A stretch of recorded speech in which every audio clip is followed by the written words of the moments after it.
Hare Krishna. Any Matajis or Prabhujis want to start a kirtan?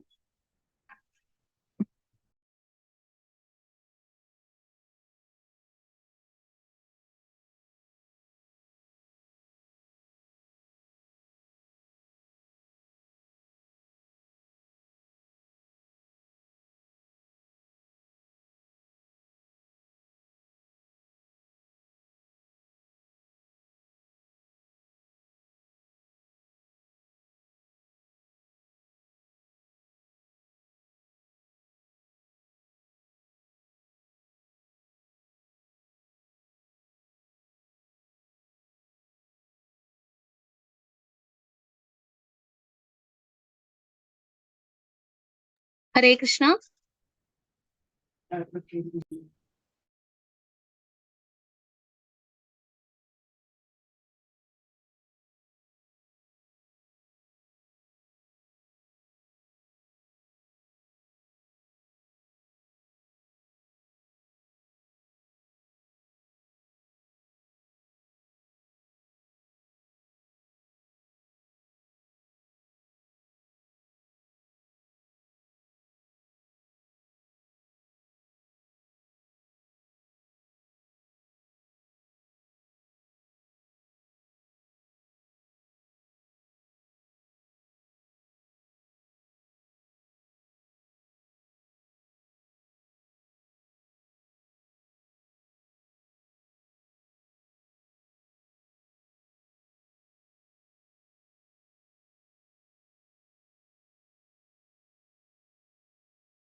Hare Krishna. Anybody wants to do kirtan? Can start, please.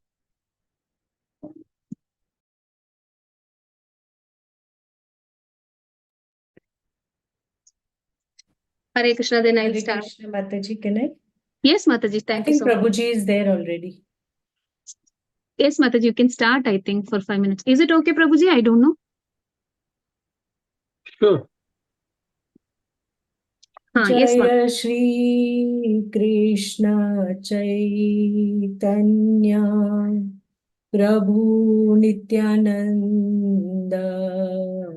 Shri Advaita Gadadhara Shri Vasadi Gaur Bhaktavrinda Jaya Shri Krishna Chaitanya Prabhu Nityananda Shri Advaita Gadadhara Shri Vasadi Gaur Bhaktavrinda Jaya Shri Krishna Chaitanya Prabhu Nityananda Shri Advaita Gadadhara Shri Vasadi Gaur Bhaktavrinda Hare Krishna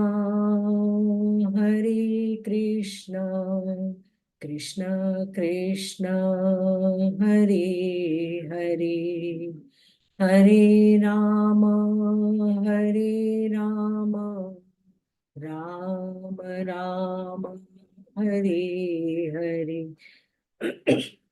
Hare Krishna Krishna Krishna Hare Hare Hare Rama Hare Rama Rama Rama Hare Hare Hare Krishna Krishna Krishna Hare Hare Hare Rama, Rama Rama, Hare Hare. Hare Krishna, Prabhu. Thank you so much, Mataji. Dandavat pranams. Prabhuji, welcome to the group. Prabhuji, Dandavat pranams, Prabhuji. And thank you so much for giving your association, Prabhuji. And Hare Prabhuji, Krishna, Prabhuji. yes, Prabhuji. Over to you, Prabhuji. Hare Krishna, Dandavat pranams.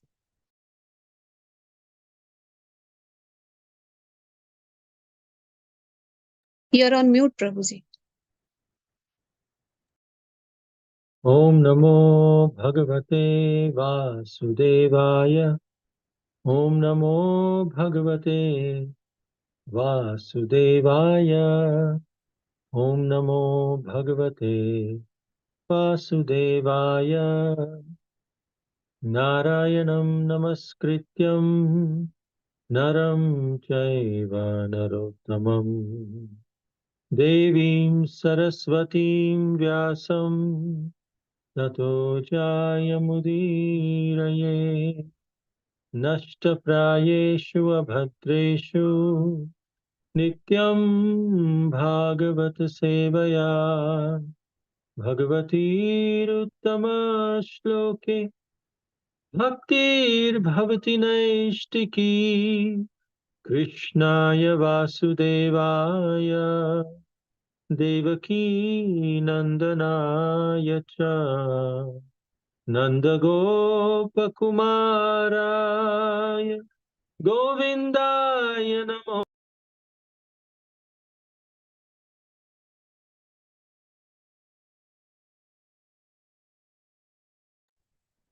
Hare Hare Rama Hare Rama Rama Rama Hare Hare.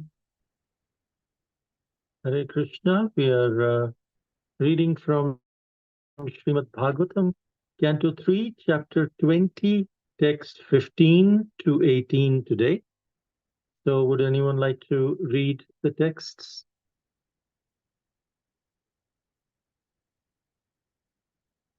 Hare Krishna. Hare Krishna. Shilpa Mataji, you can go ahead, Mataji. Hare Krishna.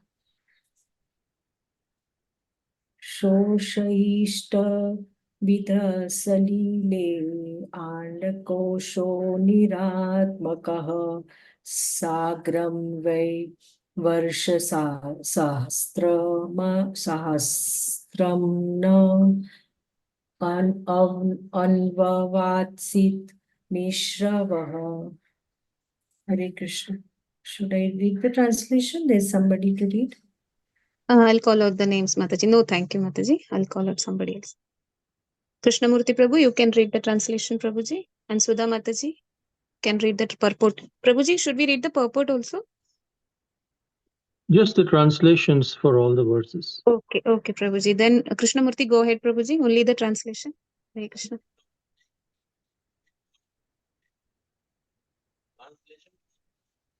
Bhakti Vedanta Prabhupada ki jai. For over 1000 years, the shiny egg lay on the waters of the casual ocean in the lifeless state. Then the Lord entered it as Garbhodakashayi Vishnu. Hare Krishna Prabhuji, Hare Krishna Mataji. Hare Krishna. Should we all read all the shlokas, Prabhuji?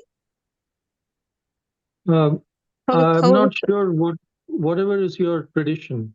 Okay, Prabhuji, then we'll go ahead with the shloka. Yes, Sudha Mataji, you can read the shloka, and Vrishabhanu Mataji can read the translation. Hare Krishna. Hare Krishna. Tasya nabherabhut padmam sahasrarkorudighiti sarva जीवनिका यौकौ yatra swayamabhuswarat. Thank you, Prabhu. Hare Krishna, Dandavat Pranam. From the navel of the personality of Godhead, Garbhodaya Shai Vishnu sprouted a lotus flower, effulgent like 1,000 blazing suns. This lotus flower is the reservoir of all conditioned conditioned souls. And the first living entity who came out of the lotus flower was the omnipotent Brahma. Hare Krishna. Dandavat pranam. Thank you, Mataji. Shanti Mataji, you can read the next sloka. Hare Krishna. And Vasudha Mataji can go ahead with the translation. Hare Krishna. Sho anu vishto bhagavatayah shete shalilashaye loka samstam yatha purvam nirmame samstaya svaya. Hare Krishna. Translation. Srila Prabhupada ki jai. When that Supreme Personality of Godhead, who is lying on the Garbhodaka ocean, entered the heart of Brahma, Brahma brought his intelligence to bear, and with the intelligence invoked, he began to create the universe as it was before. Hare Hare Krishna. Prashanti Mataji, you can go ahead with the 18th shloka. And Janki Mataji can read the translation. Hare Krishna. Hare Krishna Prabhuji. Sasarja chacha chayaya vidyam panchaparnamagratah tamishram andatamishram tamo moho mahatamaha. Thank you, Prabhuji. Hare Krishna. Hare Krishna, Prabhuji. Pranam. Translation by His Divine Grace Srila Prabhupada ki jai.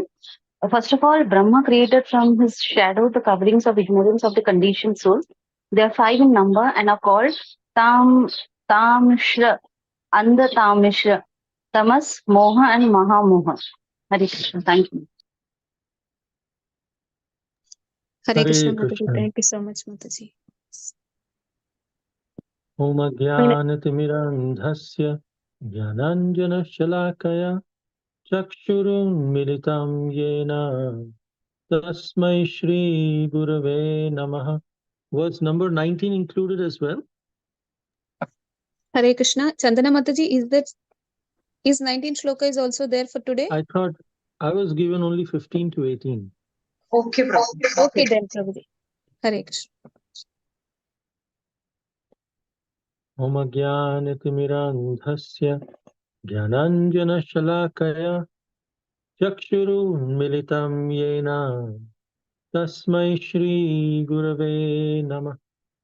Nama Om Vishnu Padaya Krishna Preshthaya Bhutale Srimate Bhakti Vedanta Swami Niti Namine.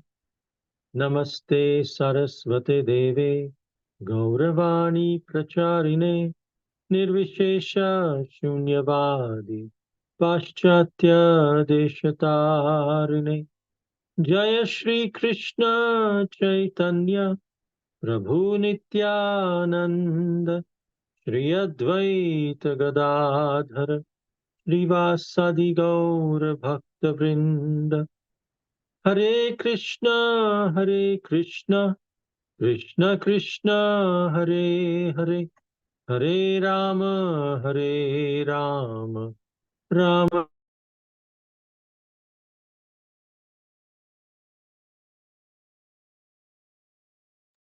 Srimad Bhagavatam, here in this Canto 3, entitled The Status Quo, Chapter 20,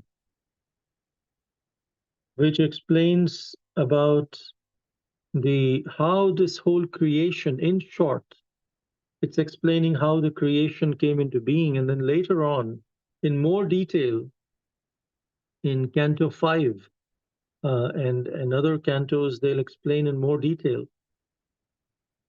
But here he's saying that there was the previous verses which explain there was all of this pradhan which actually was there. It doesn't use the name pradhan here now, but later on it actually explains that all of these, when the actual creation started, all of the 3 modes of material nature were agitated. And then the false ego was evolved from the Mahat Tattva. And so a lot of very technical words are being used, sometimes Pradhan, sometimes Mahat Tattva, and then suddenly Prakriti is there, and we see that Garbhodakshai Vishnu is entering into this egg, shiny egg that's there. So what is the whole basis behind it? In Srimad Bhagavatam, in future texts, you will actually see what is the essence of Pradhan, Mahat Tattva, and Prakriti. Basically, Pradhan is undifferentiated, unmanifested matter, which means just a lump of all kinds of matter, including time, including the three modes.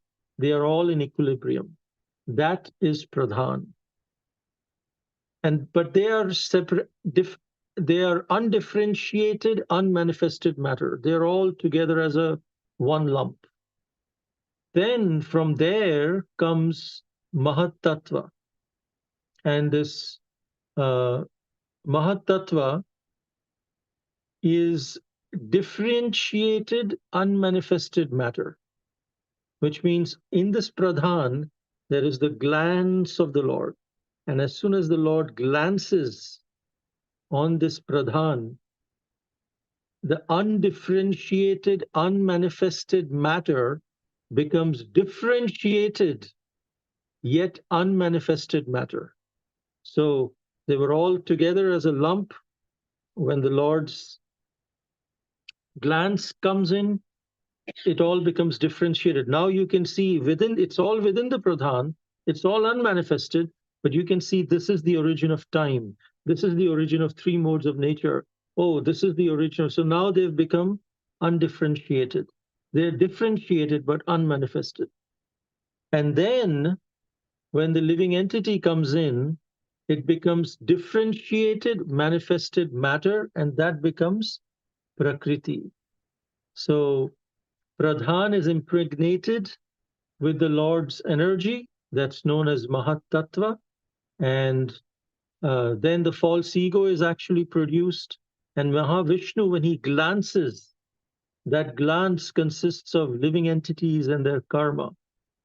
And so false ego is also manifested now. That is what causes this material creation, this differentiated, manifested matter. From undifferentiated, unmanifested matter in Pradhan goes to differentiated, manifested matter in Prakriti. So it's like when we are cooking, if we put all the ingredients in, we put the sabji in, we put the tadka in, but we don't turn on the gas. Will anything cook? All the material is there, all the ingredients are there, but it will not manifest as food. So it is in differentiated, unmanifested state. But when the glance comes in, glance is like turning the gas on. Then things start cooking and start getting more and more manifested. So we will see in verse 26 and other onwards, there is more details of how these things manifest, but ultimately it's Pradhan, Mahat Tattva, and Prakriti. Some places Mahat Tattva is referred to as Hiranmaya. Hiranmaya or Mahat Tattva are both same. So ultimately, this will help all of us understand as we go through some of these very unmanifested explanations given by Srila Prabhupada and by Srila Shukadev Goswami. Many times devotees ask, this is so complicated to understand. It has so many different reference points. Why is it there in Srimad Bhagavatam? We love all the pastimes and all of these things. But remember, this is being spoken by Shukadev Goswami to Maharaj Parikshit. Maharaj Parikshit had only 7 days to live. And still,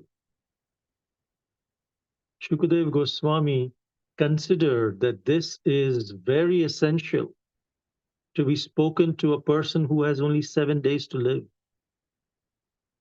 And those who are devotees of the Lord, we understand that this is also a pastime. Creation is also a pastime of the Lord. If we can actually go beyond this and say, wow, the Lord is so great that just by his glance, he impregnated the material nature with all the living entities. Wow, amazing. And we can certainly see it as a pastime of the Lord that's going on. At the same time, there are so many philosophical lessons. Here it says, false ego is the root cause of all the creation. And here, this particular shiny egg that lay down for thousands of years in the causal water, lifeless state, Garbhodakshai Vishnu entered.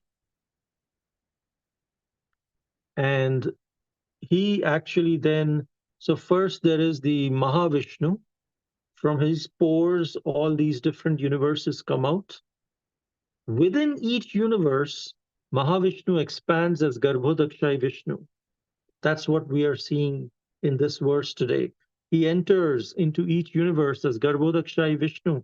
He lies down on the Garbhodaka ocean, on Sheshnag.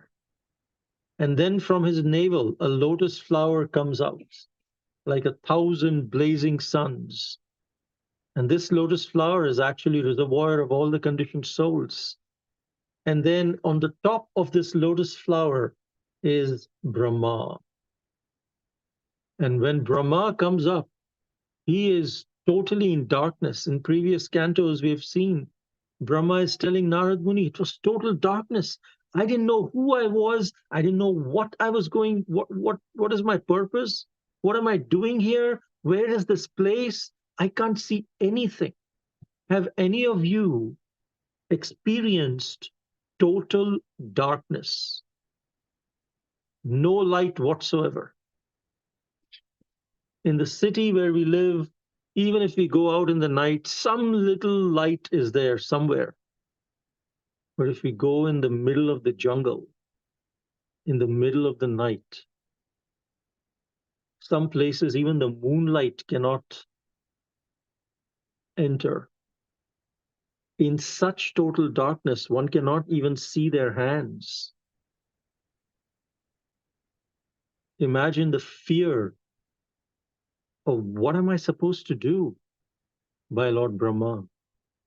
And then it is explained here that Krishna enters into the heart of Brahma. And it is explained elsewhere, he says, tapa, tapa. These are the first two words of creation. And the meaning of these words is revealed to Brahma in his heart.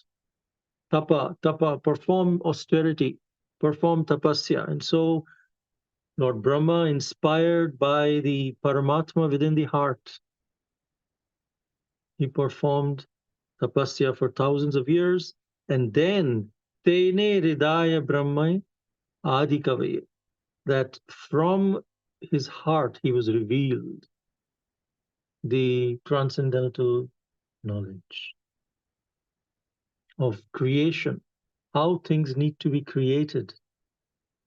Here it says, when that Supreme Personality of Godhead who is lying on the Garbhodaka ocean entered the heart of Brahma, Brahma brought his intelligence to bear, and with the intelligence invoked, he began to create the universe as it was before. So in this way, Krishna says that 15th chapter, I'm seated in everyone's heart, and by me comes remembrance and forgetfulness. All of these things are possible. This is only because of the super soul. And all of this inspiration is given by Krishna himself. And then finally, he explains when Brahma starts his creation, he starts by the coverings of ignorance of conditioned souls. So this universe, if we want to penetrate outside this universe, we have to go across these coverings of ignorance. Even if we explore the end of the universe, we won't be able to go past it, because that end of the universe is made of the same items that is present within us,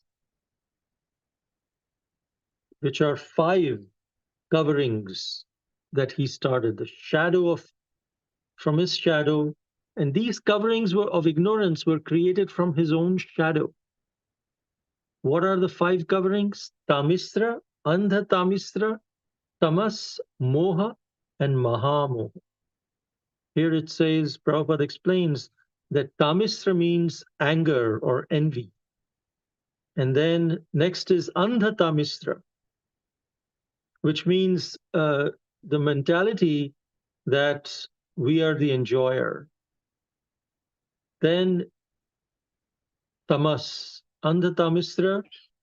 From there we come to Tamas. Next is Tamas. Tamas means I am this body, and anything in relation to this body is mine. That kind of ignorance.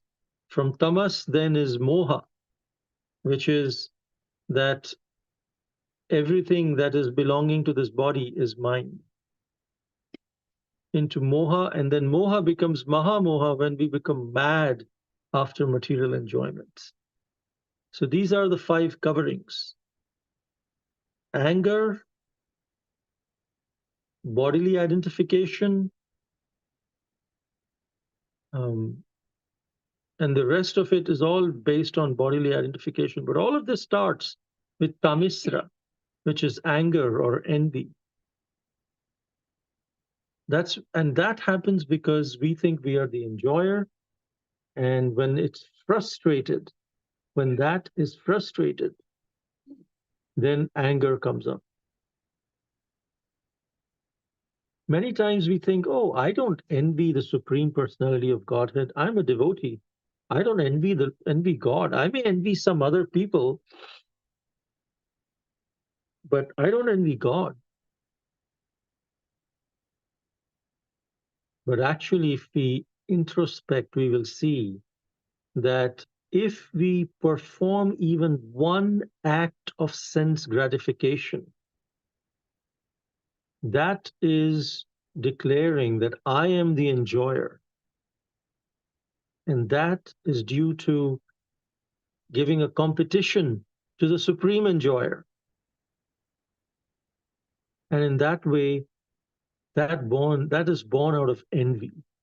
We may not understand it, we may not manifest it, but it's actually, that's the root cause. I want to be the enjoyer, not Krishna be the supreme enjoyer. However, if that same sense gratification is turned into gratification for Krishna, then we are participating in Krishna's enjoyment.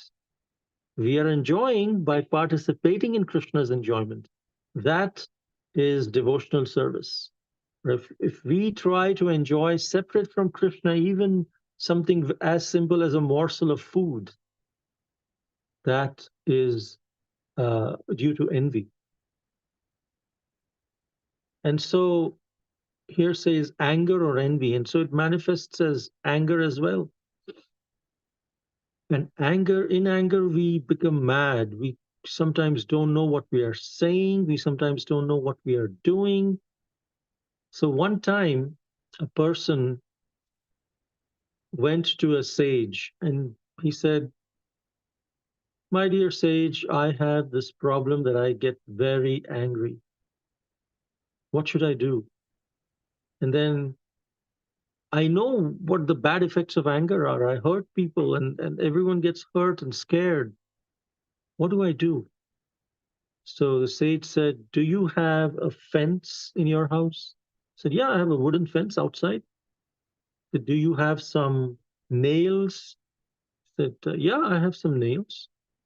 I said, okay, next time when you get angry, every time you get angry, you take a nail and hammer it inside the fence. on the fence. He said, what will that do? He said, no, just do that. You will feel better. He says, okay. So next time when he was getting angry, he took the nail and he started hammering it on the fence. He came back, he felt nice. All his anger came out on the fence, on the nail in the fence. Next time again he got angry. Before bursting out, he went and he started hammering. And then very soon his entire fence became full of all the nails. And then he said, what should I do? Now if I get angry, there's no space left. So he went back to the sage. What do I do? My whole fence is full of nails. What do I do now? He said, this time when you get angry, pull out the nails. And he said, okay, let me do that. Next time he got angry, he went outside, he started pulling out all the nails, and all of the effort that it took, all of his anger dissipated in that. And then very soon he took out all the nails, and he was again like, now what do I do? So he went back to the sage. You asked me to nail the fence. I put all the nails. Then you asked me to take them out. All of them are out now. Now what do I do if I get angry? I need something. He said, now when you get angry, go out and look at the fence. What do you see in the fence? He says, well, I would see all holes. He said, try to meditate that this is what happens in other people's hearts when you express your anger towards them. You can never fill it. It will never be the same. Every time you become angry at someone, remember the fence full of holes, because that's what you're giving to others. And so this person really, that struck him. And every time he would get angry, he would go look at the fence full of holes, that this is what I'm making in other people's hearts. I cannot take these words spoken in anger, I cannot take them back, and I cannot then repair it back to what it was before. There is permanently that damage. And so he became very careful when he was getting angry.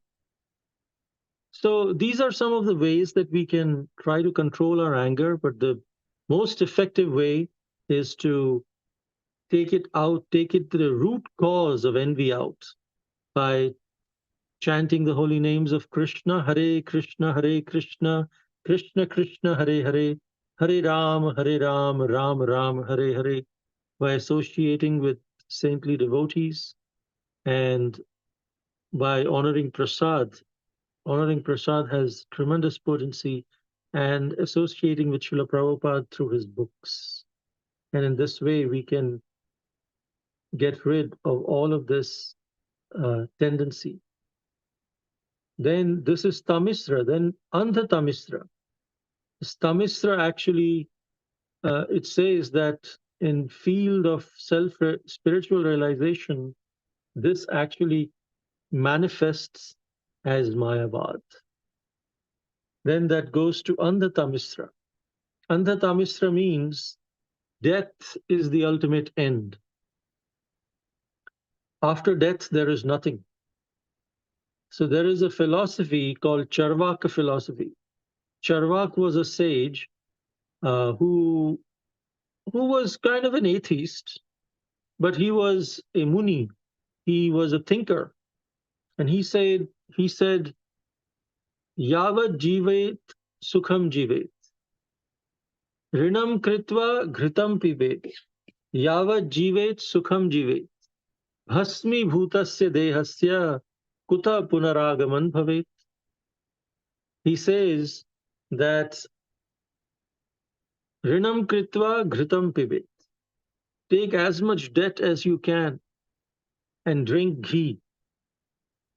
Ghee is very expensive. He says, yeah, if you have to take debt, take as much debt and enjoy. Rinam kritva ghritam pibet. Yavad jivet sukham jivet. However long you live with full material happiness. Sukham. Sukham is material happiness. Spiritual happiness is ananda. There is a difference between sukha and ananda. With sukha, the dukkha also comes. With material happiness, material distress also comes. But with ananda, there is pure bliss. So, yavat jivet sukham jivet bhasmi bhutasya dehasya. Why should you live happily as long as you live? Because this body, it will become ashes. Bhasmi bhutasya dehasya kuta punaragaman bhave. It will become ashes. Who has seen reincarnation? Who knows you will come back or not? No. Have you seen anyone come back? No. So just enjoy Hrinam Kritva Ghritam Pibe. So this is Andhatamisra philosophy. That beg, borrow, or steal, even if you have to perform sinful activities, forget that, because after death, everything is finished. So no one is responsible for anything you do in your life. This is Andhatamisra because we think death is the ultimate end. In fact, there are many other pastimes where we understand that things happen, that there is life after death. Then from Andhatamisra, this ignorance, why is this ignorance there, that death is the ultimate end? Is because of tamas. That's the next covering. Tamas means ignorance about the spirit soul, thinking I'm this body. One time there was a king, and this king, he suddenly got up from his dream and he called all his ministers in the middle of the night and said, I have a very, very demanding question, very urgent. And the ministers, they were rubbing their eyes. Yes, what, in the middle of the night, what question do you have? No, this is a life and death question. Okay, what is this question? When I was sleeping, the king said, I dreamt that I was a butterfly. So everyone said, wow, such a beautiful dream. That's good, that's great. And I saw that as a butterfly, I was going from one flower to another flower, drinking nectar. The minister said, what's wrong with that? So the king said, my question is, am I the king who is dreaming that I'm the butterfly? Or am I the butterfly who is dreaming that I'm the king?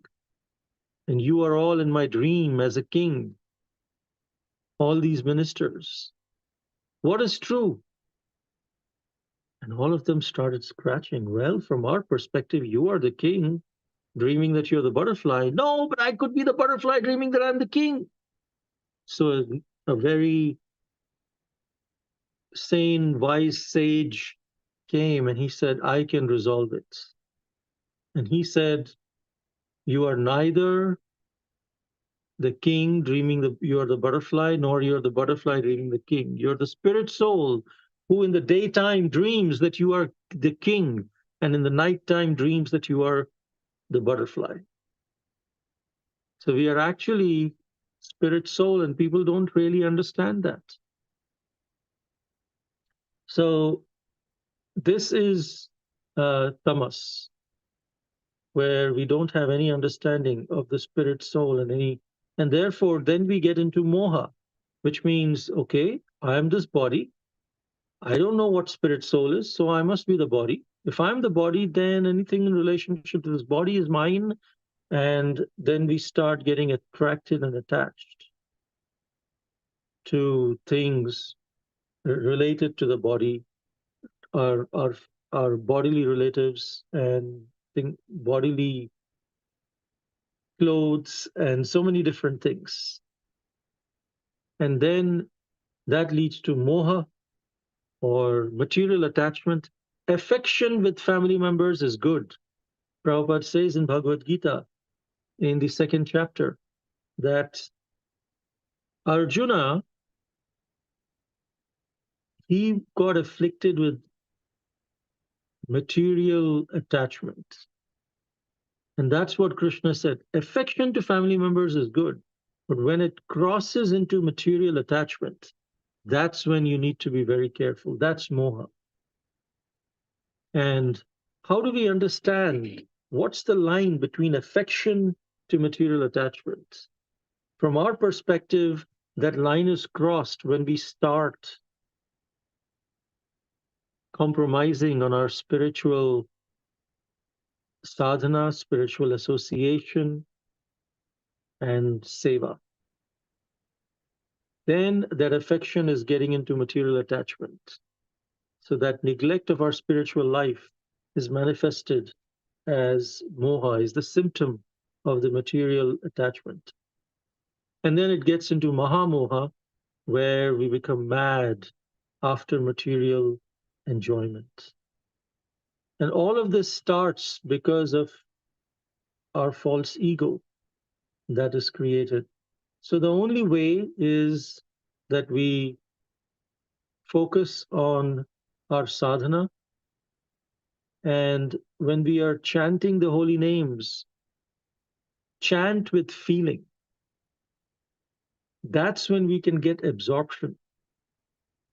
When we are going into a cinema hall, and if the movie is very, very it catches our attention, we become absorbed because it has caught our feelings. If we are seeing with feeling, if the movie is able to capture our feelings, 3 hours, we don't even know how it goes away. Similarly, with chanting, if we chant with feeling, not with thinking, not with our thoughts, but we meditate with feeling, then we will get that absorption into chanting the holy names. And how do we feel? F-E-E-L. F for forego, E for embrace, second E for enthusiastic, and L for let go. Forego, embrace, enthusiastic, and let go. What do we forego? Forego planning for the future. When we are chanting, simply focus on the feeling of helplessness. The feeling, think from the mind. E for embrace, embrace the present. That right now I am chanting the holy names, and that this is the most important activity that is happening between me and Harinam Prabhu. Everything else does not exist. And that's a fact. Everything else is not real. The only thing that is real is our relationship, is the living entity, the holy name, and our relationship with the holy name. Everything else is actually immaterial. Actually, it does not exist in terms of its permanent nature. Only that relationship is permanent. Everything else will change. So embrace the present. Second E is for be enthusiastic. And if you cannot be enthusiastic, act enthusiastic. If you're not feeling enthusiastic, act as if you're enthusiastic. If we are not feeling love for Krishna, act as if we have love for Krishna. And then that act of acting enthusiastic, acting as if we love Krishna, will demonstrate our sincerity to Krishna. Krishna, I'm not feeling that love, but I want to love you. Look, I'm acting as if I love you. And then Krishna will reciprocate with that sincerity. He will understand, yes, you are really sincere. We should not act to show others that how devotional I am. If you show it to others, if you act for showing others, that's hypocrisy. So there's a very thin line between acting enthusiastic and for Krishna and acting enthusiastic for others. This is a very, very, very personal expression of sincerity to Krishna. That my mind is saying, don't be enthusiastic, go sleep, be lazy. But I'm acting enthusiastic, going against my mind.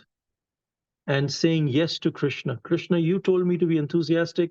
Prabhupada, you told me to be enthusiastic. I will be enthusiastic. I will act enthusiastic for you, however my mind is feeling. Then then Krishna will give that real feeling when he's convinced that we really want it through our actions. And L is let go of the past. Forgo planning for the future, let go of the past and embrace the present, be enthusiastic in that present.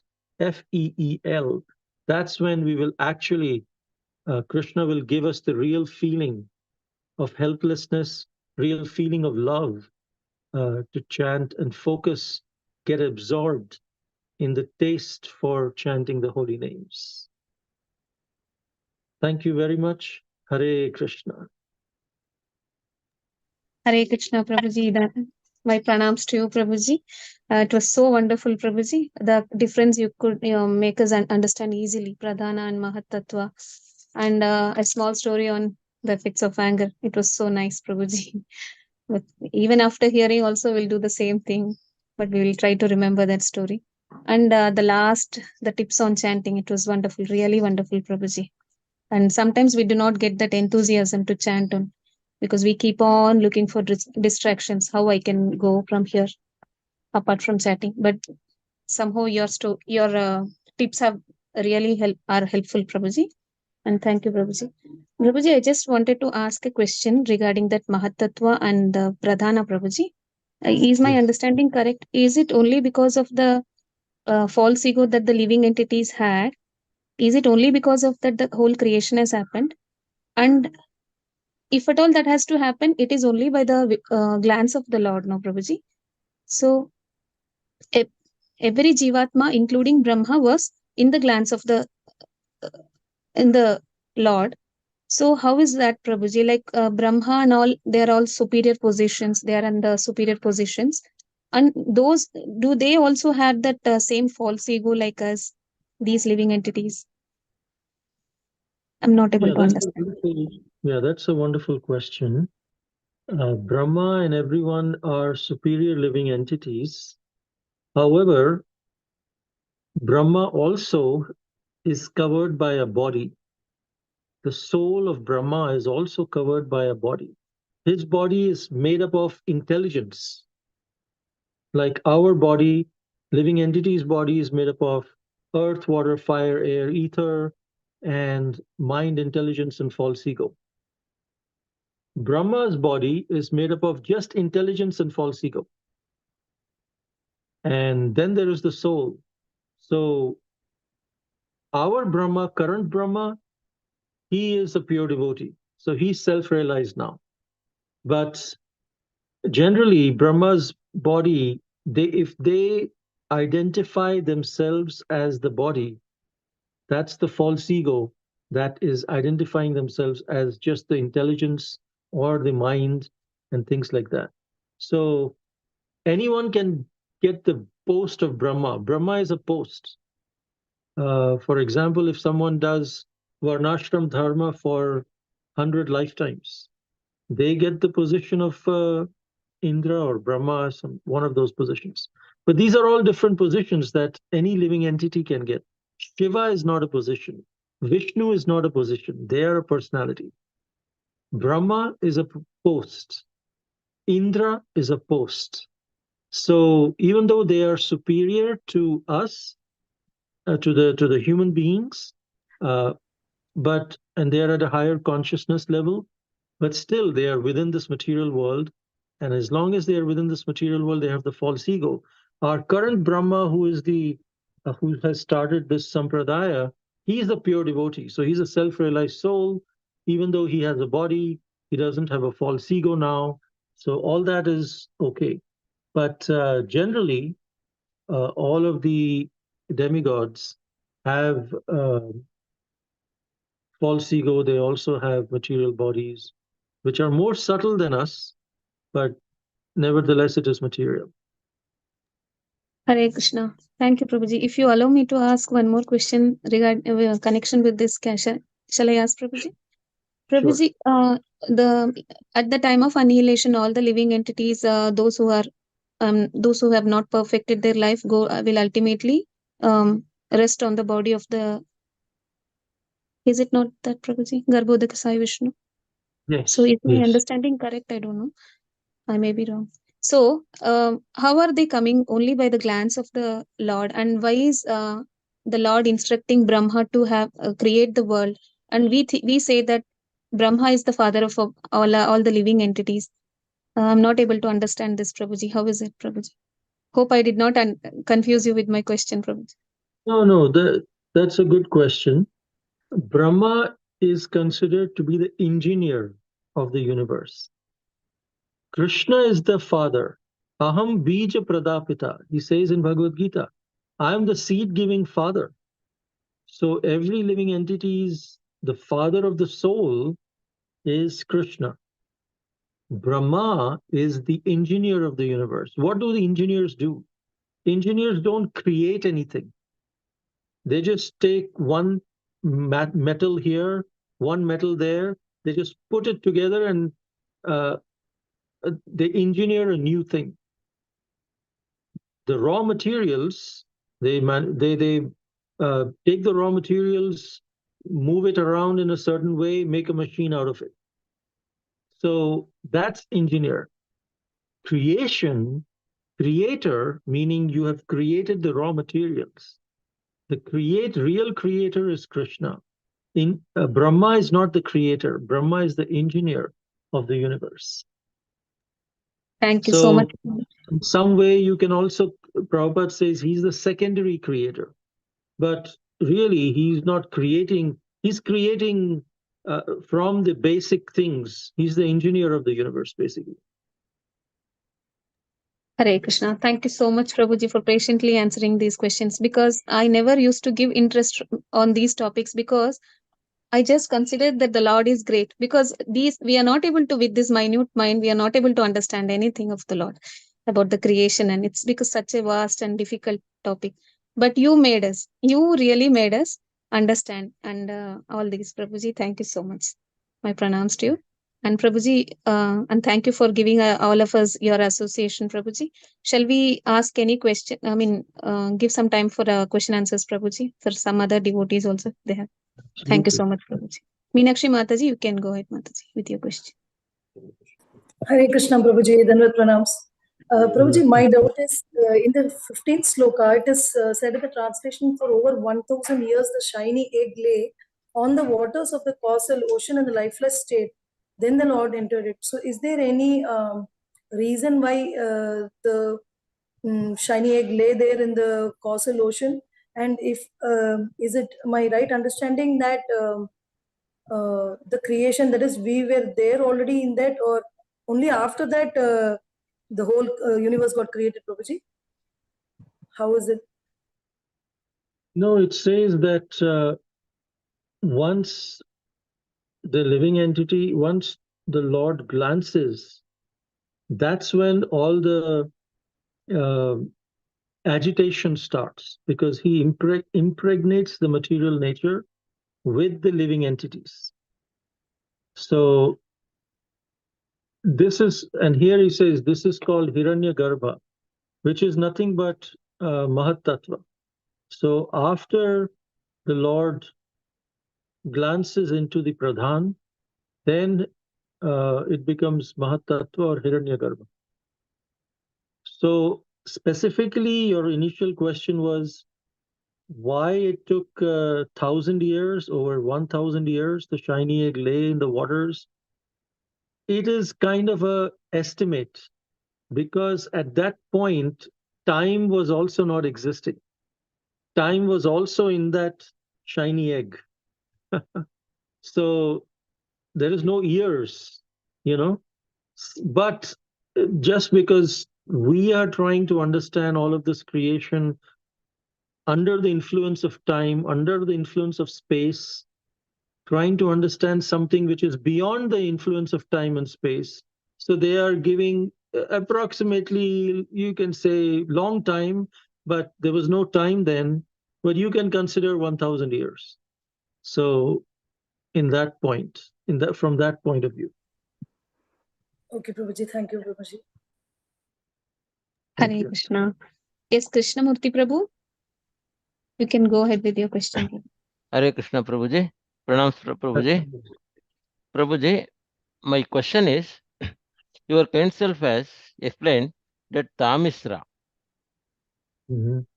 anger, Tamas, bodily concept, Moha, attraction. Is it not, Mata? Is it, am I right, Prabhuji? So, my question is, because of angry with the Supreme Lord, we have came to the Tamisra position, and then by that we have bodily concept created, and then we have got the attraction towards the. Actually, my thing is, from which side we have to make detachment in regular life to be always in Krishna consciousness. Yes, because this anger, bodily concept, attraction, all these are obstacles to us for growth in the this spiritual advancement. So anyhow, we have to one by one we have to we must be detached from these things.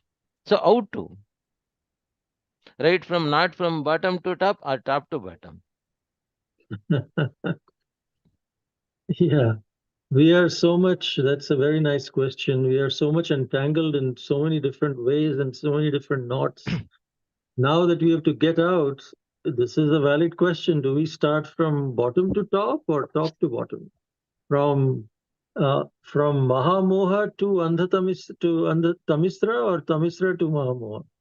Yes. So that's true. First, we have to understand that we are stuck in this position and it's very difficult to come out. Only if someone is bound, who can open someone who is bound? His hands and legs are all tied up. Who can come and open? Only someone who is not bound, only someone whose hands and legs are open. They can come and untie our hands and legs. Yes. As much as we struggle, we'll get more and more entangled. Yes. The first thing to understand is we on our own cannot come out of this situation. As soon as we understand that, that is the starting of bhakti. Starting of bhakti is we cannot get out of this material world on our own. We need help. And that help comes in the form of acharyas, in the form of devotees. And when we follow the instructions of the devotees, then slowly, steadily, all of these starts untying. And if we perform Mangal Arti, if we chant, perform our sadhana, if we serve the Vaishnavas with humility, sincerity, and love, if we preach and try to share whatever Krishna consciousness we have with others, all of these things pleases the Supreme Lord, and then he unties us from all these different entanglements. And Mangal Arati is very powerful. Prabhupada has put in all the 64 forms of devotional service just by performing Mangal Arati. In fact, Prabhupada said, His Grace Shruta Kirti Prabhu, that if you do Mangal Arati every day for 12 years, whatever you say will come true. So that is the power of Mangal Arati. So let's try to follow Srila Prabhupada's instructions and do our sadhana nicely. And then we will see that slowly and steadily, all of these things are being revealed to us. Thank you, Prabhuji. Hare Krishna. Pranams. Hare Krishna, Prabhuji. Thank you so much, Prabhuji. Subbarao Prabhuji, you can go ahead with your question also. Hare Krishna, Prabhuji. Hare Krishna. Actually, Prabhuji, in that sloka of 7th chapter, Bhumirapa Nalo Vayu Kammano Buddhirevacha Ahankar Itiyame Binna Prakritrashtata. By Lord Krishna's sloka, it's only Ahankara mentioned, Prabhuji. Where from this false ego word came as from Krishna's sloka, because everywhere we hear in purports and everywhere false ego, because it is understood as ego from that sloka. So how I have to understand about ego, true ego, false ego, and Yeah. what is the thing to realize? Because as per the sloka, it's only meant as ego, where nothing mentioned as false is not adjective that is used. But it comes everywhere in throat. Yeah, that's a nice question. So if you see ahankara, ahankara means aham. Aham means I, and thinking that I am great, I am the person. Now, to translate this ahankara into English, if we say ego, ego, if you see the dictionary meaning, all it means is identity. Ego means identity. But ahankar doesn't mean just identity. Ahankar means false identity. Because our true identity is the soul. False identity is I am the body. So there is a false ego and true ego. When we translate ahankar into English, Prabhupada has thought very deep, and he has come up with this word false ego, because ego just means it's my identity. But is it true identity or false identity? I can say ego means I am the body, that's also ego. I am the soul, that is also ego. But I am the body, that is false ego. Because I am actually not the body. I am identifying as someone who I am not. I am the soul, but I am identifying that I am the body. That is false ego, false identity. When someone thinks I am the body, that's a false ego. So ahankar that Krishna is trying to tell is false identity of thinking that I am this body. That is material. That ahankar is matter. But as opposite to ahankar, opposite to false ego is true ego. True ego is I am the soul. That is not ahankar. Thinking I am the soul is not ahankar. Thinking I am the body, that is ahankara. Therefore, Prabhupada said it's not just ego, it's false ego, false identity. But true ego is I'm the soul. And bhakti transforms the false ego into true ego. Bhakti transforms the ahankara into our true identity. Does that make sense? Subbarao Prabhuji, Hare Krishna. Yes, Prabhuji, yes, Prabhuji. But only thing, that word, just because whenever I speak like this, some of the Krishna conscious, non-ISKCON, they ask in Krishna's sloka, telling this only ego, where you are talking about false ego, false ego. It's your own explanation. Ego means ego is there. So everybody must have ego. That side of things come daily. I don't have anything else to say. Now I have got something to say. Thank you, Prabhuji. Thank you, Prabhuji. Prabhuji, Ashish Prabhuji, Dandavat. Hare Krishna. Thank you so much, Prabhuji. Am I audible? Yes. Yeah. Prabhuji, thank you so much. Prabhuji, one doubt which has been passed on to me by other devotees. The origin of Brahma, what we have heard, is like through lotus star only. Lotus star sprouting out of Bhagavatam Vishnu, and there we see Lord Brahma. But in Brahma Samhita, I suppose Sloka 5, where it says that from the right thigh of Bhagavatam Vishnu, Brahma originates. So is it like Brahma also comes out in a different way?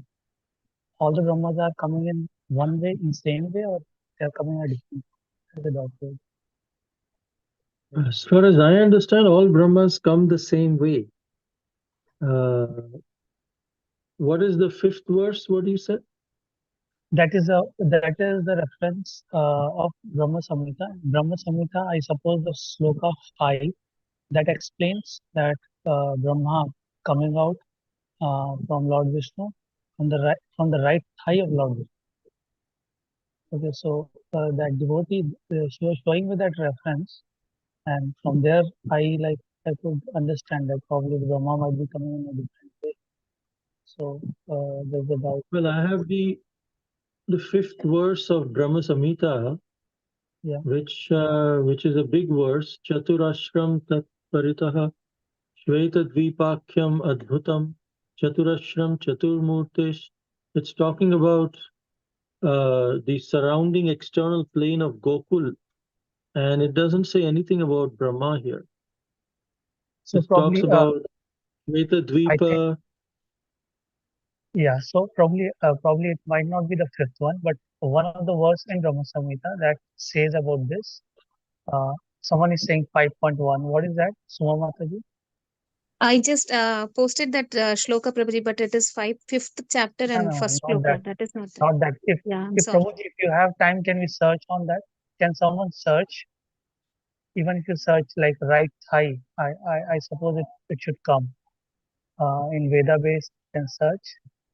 Prabhuji, could you please give us the reference, Prabhuji? 5th shloka of the Brahma Samhita. No.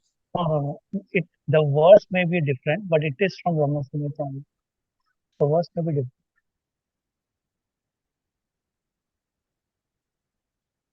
Anyway, maybe when we get that verse, you can let us know so we can Yes, sure. On something which is authentic, because we have to see what the context is and all of that.